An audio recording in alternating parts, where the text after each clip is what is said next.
Welcome to lesson number 8, how to manage challenging audiences.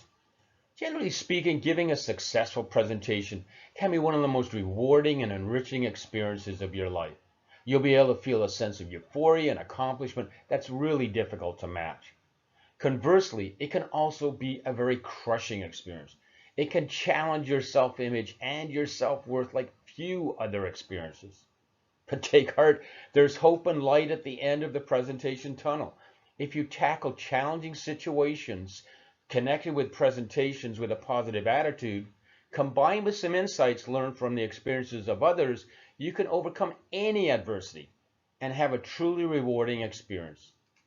In this lesson, I'd like to share with you some ideas that will assist you in managing some of the most troublesome situations that keep presenters awake at night. Situations that become nightmares and that can send shivers down the spines of even the most seasoned presenters. What you're about to discover are some of the most effective techniques available that you can use to reduce the stress associated with some potentially catastrophic situations. We'll look at what I call the top 4 challenging situations that are bound to crop up at some point or other in presentations that you deliver. And most importantly, I'll give you an action plan that you can use to turn any of these situations into positive experiences for both you and your audience. And once again, that will really make it a win-win.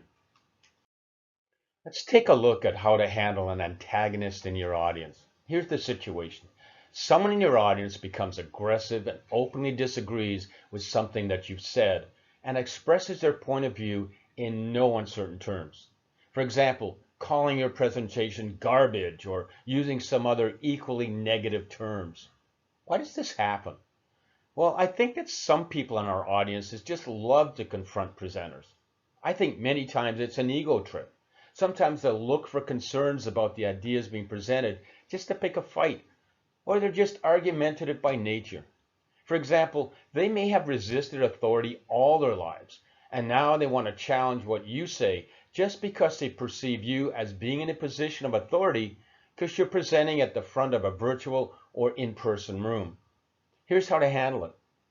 Even if you suspect that they're just looking for a verbal sparring match, it's important that you view and treat their expressed concern as genuine.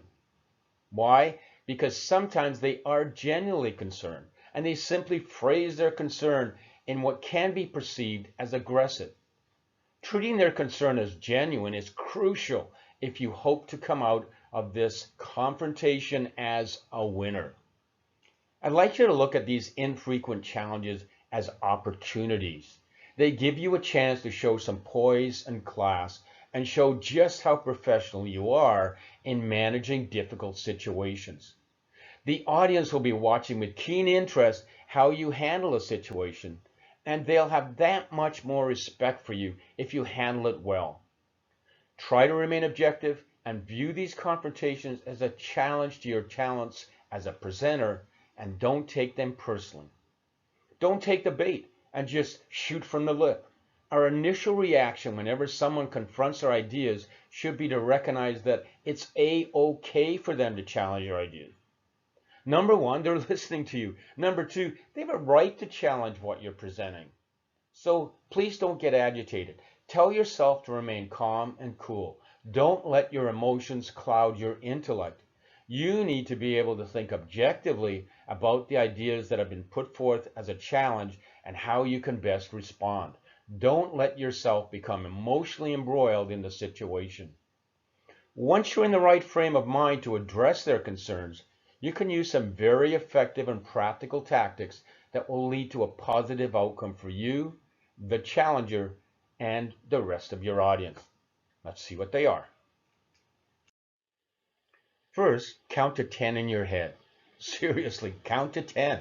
This will give you a chance to collect your thoughts and structure an appropriate response. Don't feel the need to rush a response. Here's what a count to 10 actually is.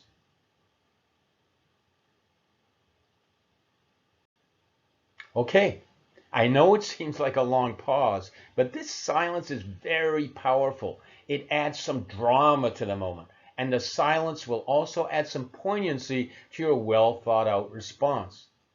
Also, please recognize that the antagonist is part of a group. That group has one thing in common: they're all part of your audience. If you look at this then from a group dynamics perspective, a group will often rush to the defense of a member of their group if they feel that the member is being threatened. Even if the person is a jerk, he or she is still going to be their jerk. So be careful how you handle this person, or you may get some backlash. One tactic that I've seen seasoned presenters use very successfully is to treat any challenge to their ideas as a unique opportunity to react in a very positive manner. They'll say, for example, "I'm glad you brought that up," or "I didn't realize you felt that way, and I want to thank you first for being so honest and candid," or "Let me see if I understand you correctly. You feel that?" This kind of response on your part will be the exact opposite of what the audience member expects. They're often spoiling for a fight, and you've given them a compliment on their openness. This tends to not only throw them off their game, but it allows you to demonstrate how much control you still have of the entire situation and that you're in charge of your presentation. If you don't respond in a thoughtful and professional manner, you may find yourself very embarrassed if you've overreacted and the aggressive person backs off from their stance. You'll then be placed in the very unenviable position of having to apologize to the very individual who is the one who initiated the verbal confrontation. Bottom line, don't let anyone get you emotionally involved. Keep your cool. Show them how much poise you really can muster in a potentially confrontational situation. Sometimes you'll be asked to deliver a presentation in a setting and under circumstances where you can expect resistance. You need to have a positive mindset when presenting potentially confrontational ideas. You should expect challenges, expect resistance. This is going to be inevitable. You need to mentally prepare yourself ahead of time. In these circumstances, be prepared and not shocked when you come face to face with an aggressive posture adopted by one or more of the people in your audience. For example, I was once in a situation where I was requesting funding for a certain project from a group of vice presidents in a business meeting. I realized going into this presentation that it was in fact the job of these vice presidents to challenge my request for funds. It was incumbent upon them to make sure that I'd done my homework and had a solid business case that justified their decision to allocate funds. In this kind of presentation, it was their mandate to ask me tough questions to ensure that they were able to make a knowledge-based decision. They needed to make an informed decision based on the ideas I was presenting. To accomplish this, they asked me some tough, no-nonsense questions and expected some straight answers. Knowing this going in, I made sure that I had done my homework and thought ahead of time what kind of questions I might be asked. So I didn't take it as confrontational when they challenged me. They were just doing their job. Enter these types of presentations with an open mind and make very sure that you've done your homework. Think ahead of time what kinds of questions they're likely to ask and have answers ready for them. If you do and answer the questions in a very informed manner, you're going to look like a rock star. Many of the business presentations that I've delivered in the past related to information technology solutions, IT solutions. As you can imagine, I ran into my fair share of people who resisted what I was telling them because they'd been burned in the past with broken promises related to new and improved systems that just didn't work out.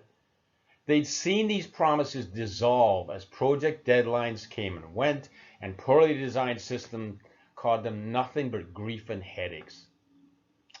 At first, I thought it would be effective if I focused part of my presentation on trying to explain why there had been so many problems with the previous projects. I would unsuccessfully try to explain why the system didn't work as well as it should have. None of my attempts seemed to appease their anger and frustration. Then in desperation, I once said, I understand. I guess if I was in your shoes, I'd be really skeptical and disillusioned as well. Eureka! This is exactly what they wanted to hear. They wanted someone who really did understand that they'd been hurt and that they were still hurting. Once we had established this understanding, I could move quickly away from the past and show them how we were going to tackle the future. I've never forgotten this lesson. Now, whenever someone has a legitimate beef that they want to air in public, I listen intently and let them get it out of their system. And then I use those two key words. I understand, or better still, I understand completely, to make them feel better. They feel better for it, and I feel I've managed it in a professional manner, and we're able to then go on with the task at hand. In summary, people who attack our ideas in a presentation pose some of the most challenging and nerve-wracking situations that we'll ever face as presenters. And always, always keep in mind that the audience members are attacking your ideas and not you personally. Our attitude has to remain positive when this occurs. Keeping our composure and using our best judgment should be top of mind. Our next challenging situation involves what I call the persistent questioner. Here's what happens. There's a person in your audience who monopolizes the floor when you open it up for questions. We've all seen this happen. He or she constantly has a raised hand, and their incessant questions are starting to clearly irritate other audience members. Here's how I suggest you handle it. First and foremost, don't rush to judgment. Bear in mind that the persistent questioner may very well be really genuinely interested in your presentation and not just asking questions to show off how smart they are or to be disruptive. Take it as a compliment that this individual is really enthusiastic about your subject matter and wants to find out more. And quite frankly, that really can be the case many times. However, if you do find that they're really monopolizing the questions, or that you need to move on, or you'll run out of time for the rest of your presentation, here are some tactful ways to manage this situation. Tap your watch, or point to the clock on the wall and say, I'm feeling a bit of time pressure and think we need to move on. Or you can say something like, I'd love to keep responding to questions, but I'm concerned that I'll not be able to cover some of the other points in our agenda if we don't move on. So I'm going to ask you to hold your questions until the end of the presentation, if you will. Be sure to look away from the persistent questioner when you say this so that they don't feel like they're the one that's being singled out. You can also try to make the persistent questioner realize that there are other members in the audience who may have questions. For example, you can turn your attention away from the persistent questioner who's monopolizing the questions by saying, we've had some great questions from Joe. I'm wondering if there are any other folks in the audience who have any questions. Another technique you can use is to respond to the person's latest question. And then without missing a beat, immediately turn your attention away from that person and deny them eye contact, and start to discuss the next point in your presentation. This tactic is going to enable you to very adroitly regain control and get your presentation back on track. So don't look at that person or even take a breath at the end of your response to the question. This could give them the opening they're looking for to ask you yet another question. By moving on to your next point, you've automatically made any question they may want to ask about your previous points, right, really irrelevant.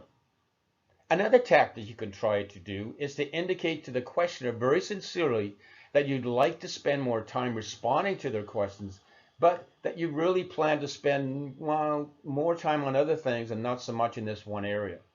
And that if people do have other questions, you'll make yourself available at the break or after the presentation and be delighted to chat with them offline about what it is they've got in mind. I found this works very well. To sum this up, remember to keep in mind that the questioner probably has a real and genuine interest in your topic. However, as presenters, you and I have an obligation to make sure that our entire audience's needs are met and that their interest in our presentation doesn't wane because of a persistent questioner. Hopefully these ideas will enable you to handle this with finesse.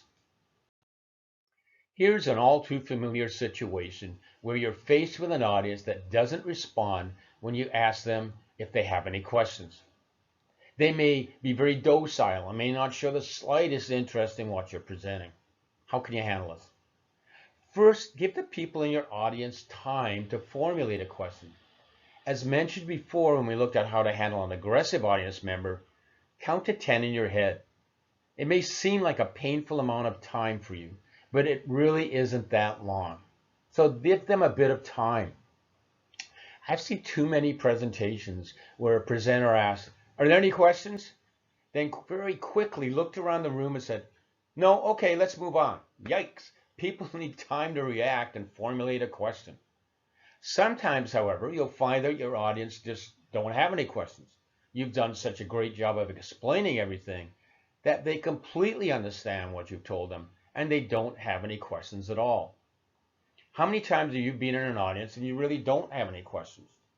Everything was perfect, clear, and you really didn't have a question at all. So if you're the presenter and there are no questions, let it go and move on. Simply say to your audience, "Hey, fantastic, let's move on." There are other times, however, when you have a strong sense that there are some folks out there who do have a question or opinion related to what you've said. Sometimes these people are simply reluctant to speak out and ask questions in front of a large audience or in front of their boss or peers or whatever. To overcome this resistance, you can try turning to an individual audience member who you have a sense may have a question and ask them if they have one. Or try the following. First, ask your audience if they have any thoughts or concerns about what it was that you presented, as opposed to asking a specific question. Next, you can pose a hypothetical situation related to your topic, and then ask them how they would handle it. Give them some example questions related to the ideas you've discussed. For example, if it's a customer service presentation you're involved in, you might ask, "Do any of you have any questions on how best to handle people waiting in line who are really annoyed that you're taking so long to deal with another customer?" In a lengthy or technical presentation, you might ask them if any of the points in your presentation were confusing, or if there are any points that they would like you to elaborate on. The next point is a technique I've used very successfully with small audiences. I've asked them to write out a question or two on a piece of paper and tell them that you'll address their question in a few minutes. It's a super technique if you feel people will not respond to an open call for questions. I've used it many times with great success. This last point is to consider having someone in your audience who is a plant. Under extreme circumstances, you can ask a friend or colleague who you collaborated with ahead of time and ask them to ask you a question. Usually this is all you need to do to prime the pump. That is the very first question sometimes gets things rolling. And you can look particularly brilliant when you answer it with such poise and confidence. Hey, I'm just saying. Personally, I don't feel comfortable with this technique. It seems a bit too sneaky for me, but it can work in some situations where you anticipate an audience will be extremely reluctant to ask you questions. For example, I once used it where I asked the president of a company if he wouldn't mind asking me a question because we both understood that the other people in the audience would be reluctant to ask questions when the boss was there. Remember that the mood that you create when you open up the floor for questions really sets the stage for how responsive your audience will be. For example, tell your audience how important it is that they ask questions. Tell them that you have set aside some significant time for them to ask questions. Tell them it's the one way that you can be sure that their needs are being met and that they understand the presentation's content. Or tell them you've been talking far too long and now it's their turn. I've seen this done very effectively. Then when that very first important question finally comes your way, tell the questioner, "That's a great question." Always, always say this, as it really sets the mood to generate other questions. When all said and done, presenting to an unresponsive audience is one of the most unsettling and challenging situations you'll face as a presenter. You'll never be quite sure how you're coming across, not sure what people are thinking, etc. Naturally, you'll tend to think the worst of yourself, that you're the most boring and incompetent presenter they've ever listened to. Don't do it to yourself. It will only distort your view of the audience that's in front of you. Try some of the techniques described in this section, and remember, sometimes they just plain don't have any questions, so please don't overthink it. Having people in your audience engage in side conversations during your presentation is often very unsettling. However, it happens to all of us at some point. Here's a situation. Two people in your audience are talking in whispered tones, one person sharing something on their mobile phone or laptop. And they are obviously being seen by other members in the group and in fact are causing a distraction. What do? I suggest first of all that you don't panic and overreact and say something like, hey, there's something that you want to share with all of us? I've seen this done. It's probably not the most effective approach. It's intended to embarrass those folks into paying attention, but trust me, it won't be appreciated by anybody in your audience. Chances are that their conversation won't last that long, and they'll soon give you their full attention once again. And I think all of us at some point in time have found ourselves having a brief conversation with someone sitting next to us during a presentation who was sharing a text message or a picture or something. If you try to curtail this potentially brief conversation right away, you risk embarrassing the two individuals involved. In fact, they may even have been discussing something related to your topic. It would be tragic if you lost their support because you overreacted. However, if it does persist, you need to take some action to prevent it from continuing at the expense of the rest of your audience. The conversation may be distracting and your audience will look to you to do something about it. And here's the good news. There is in fact a truly effective action that you can take that is almost guaranteed to work and is so subtle that it won't cause any potential embarrassment. Simply look at the people who are engaged in the side conversation. That's right, stare right at them. Don't take your gaze off them for even a second. Every time they glance up at you, you'll be staring right back at them. Believe me, they'll get the message in no time and curtail the conversation very quickly. It's simple and it works. One other tactic you can use is to simply stop talking. The only sound in the audience will be the two people who are engaged in a conversation. They will usually get the message and realize just how loud they've been talking. Bottom line, don't panic. Keep talking and try one of these tactics if you simply can't ignore it anymore. In this lesson, we've taken a look at some rather extreme situations that challenge us from time to time. However, please keep in mind that for the most part, our audiences will be polite and courteous. And if you design and deliver your presentation content as you've learned how to do successfully in other lessons in this course, you can remain confident that your efforts will be appreciated and your audience will be supportive. When challenging situations do arise, they give both you and I an opportunity to respond with class and finesse. Think carefully about how you can handle a situation and take your time to respond. The manner in how you handle it can really have a positive impact on your audience and your reputation as a professional. Face the challenge head on and you'll be just fine. Seize the opportunity and turn it into something really positive.